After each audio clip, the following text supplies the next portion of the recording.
Donc, concernant le départ du contrôle fiscal, puisque c'est ça qui nous intéresse, comment le contrôle fiscal commence? Comment le contrôle fiscal débute?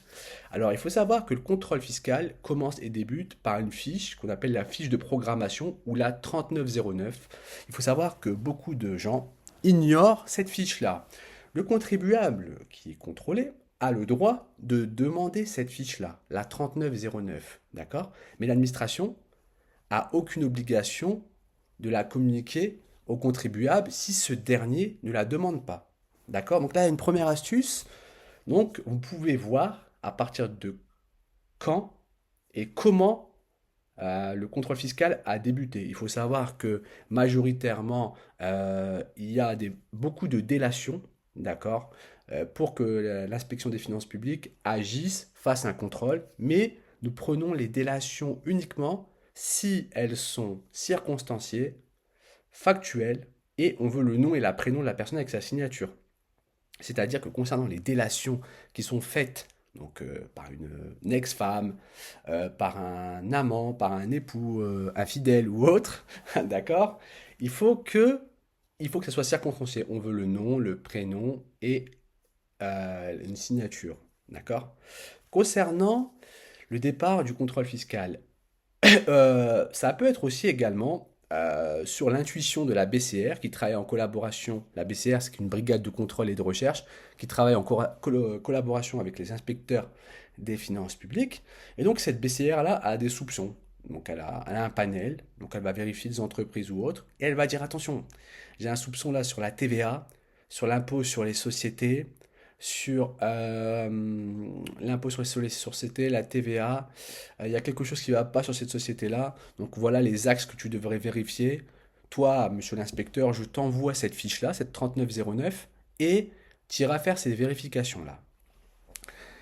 Une fois que la BCR a fait ce travail-là, ça peut être aussi un contrôleur qui fait ce travail-là à la place de la BCR. Ce n'est pas forcément uniquement la BCR. Ça peut être aussi un contrôleur, d'accord, qui va enquêter de manière préliminaire sur cette société-là. Il va dire attention collègues, je pense que sur cette société-là, il y a un problème. Je sens que voilà, il manque quelque chose. Cette société-là n'est pas claire. Ou comment dirais-je, elle s'arrête, elle continue, elle s'arrête, elle est suspecte. D'accord? Ça, c'est un autre point. Une société qui est suspecte, ça va être le premier point de contrôle, c'est-à-dire qu'elle n'a pas forcément d'existence légale. D'accord? Alors là, ça, c'est risqué.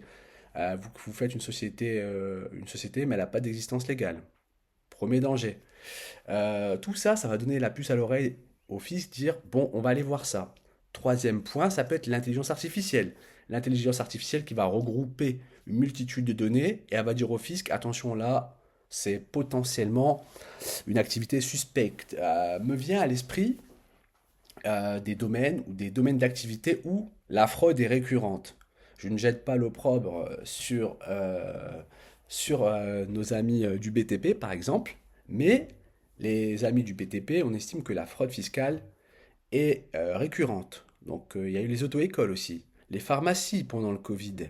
Il y a certaines activités qui se prêtent davantage à la fraude. Donc le fisc a son viseur sur certaines activités. Donc le BTP, les activités aussi médicales aussi, même si on estime que les médecins dans la société sont l'alpha et l'oméga, ont une bonne image, il ne faut pas penser que les médecins ne sont pas contrôlés. Il y a aussi beaucoup de fraude chez les infirmières libérales qui travaillent à leur propre compte.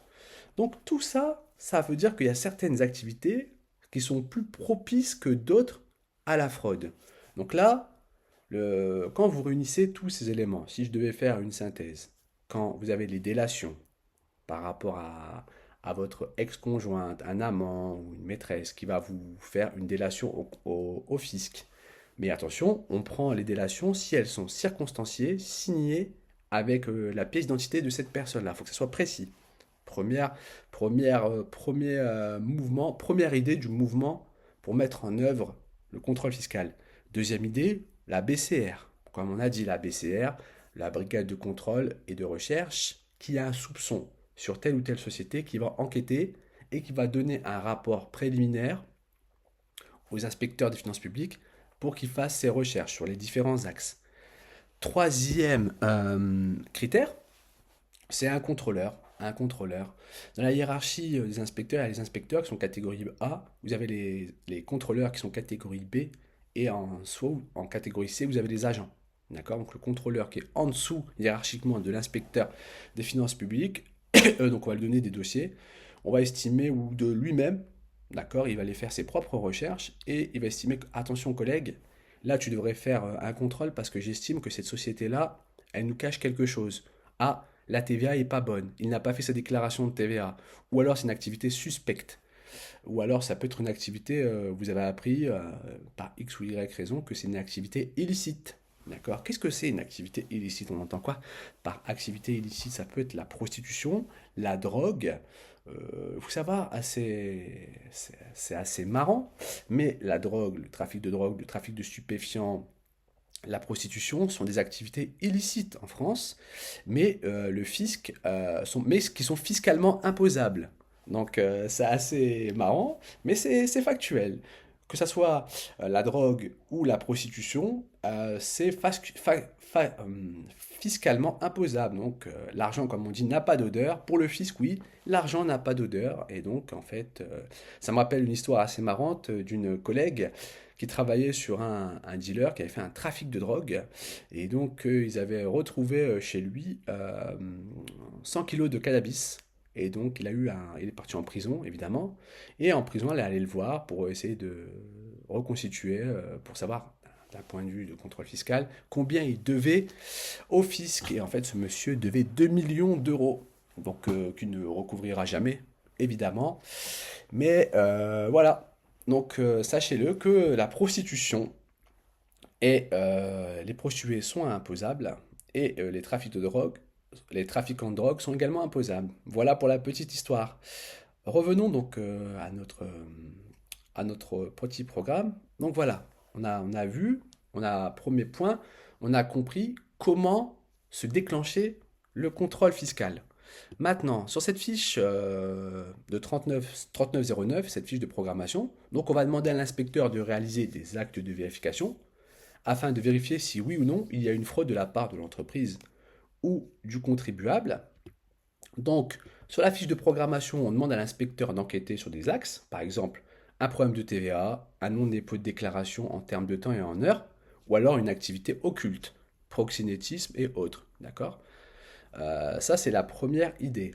D'accord? Il faut savoir que vous devez faire vos déclarations en temps et en heure. Pour l'impôt sur les sociétés, c'est en mai. Pour l'impôt sur le revenu, généralement, c'est ça peut être avril, ça peut être généralement même septembre. Pour l'impôt pour les particuliers, ça peut être septembre. Mais pour l'impôt sur les sociétés, généralement, c'est mai. D'accord? Donc si vous avez du retard dans vos déclarations d'impôt, ça peut mettre la puce à l'oreille des inspecteurs du fisc pour pouvoir faire un premier contrôle. D'accord? Donc soyez vigilants quand vous réalisez vos dépôts d'être à l'heure. D'accord? Et quand vous devez payer de la TVA, généralement que ce soit en CA3 ou en CA12, quand vous devez payer de la TVA, parce qu'il y a une différence entre TVA, petit point court, il y a une différence entre la TVA collectée, d'accord, et la TVA déductible. La TVA collectée, c'est la TVA que vous collectez pour le gouvernement, pour le fisc. D'accord? Donc ce n'est pas à vous. La TVA collectée, c'est, par exemple, vous êtes un commerçant, vous payez un pain au chocolat. D'accord? Un commerçant, une personne vient chez vous pour acheter un pain au chocolat. Et bien, il y a une partie de cet argent-là qui n'est pas à vous en tant que boulanger. Ça s'appelle la TVA collectée que vous devez reverser à l'administration fiscale. Donc voilà le premier point. Si vous avez du retard, d'accord, dans ces déclarations-là, ça peut être une suspicion. D'accord? On peut dire, oula, attends, il y a un problème là. Avec ce monsieur-là, il a donné en retard, il a fait sa déclaration en retard, ou il n'a pas versé sa TVA collectée. Premier point, premier problème. Attention. D'accord?